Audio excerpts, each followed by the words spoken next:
सरांचा अभिनंदन करतो.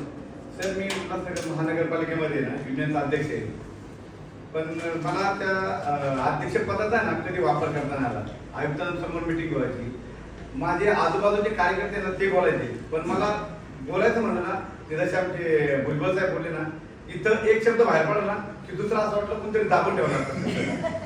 मग ती एवढी डेअरिंग होती, पण आपल्या आशीर्वादाने म्हणलं तरी चालेल, मी ज्या स्टेजवर उभं राहून आता बोलू शकतो.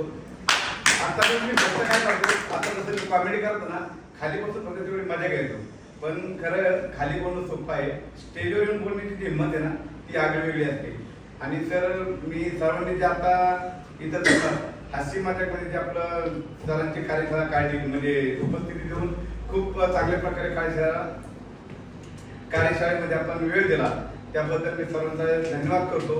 आणि पवन कुमार जाधव साहेब यांचं पण मी मनापासून आभार मानतो. आणि त्यांच्यासाठी एक मी कविता बोलतो. सूर्याचे किरण जर उडले नसते तर आकाशाच्या रंगाला महत्व नसतं. जर महात्मा फुले जन्मले नसते तर पवन कुमार सरांना महत्व समजलं नसतं. पवन कुमार सरांचं आपल्याला महत्व समजलं नसतं, आणि पवन कुमार सरांचं महत्व आपल्याला भाषांचं समजलं नसतं, तर पवन कुमार सरांचं आपल्याला महत्व कळलं नसतं.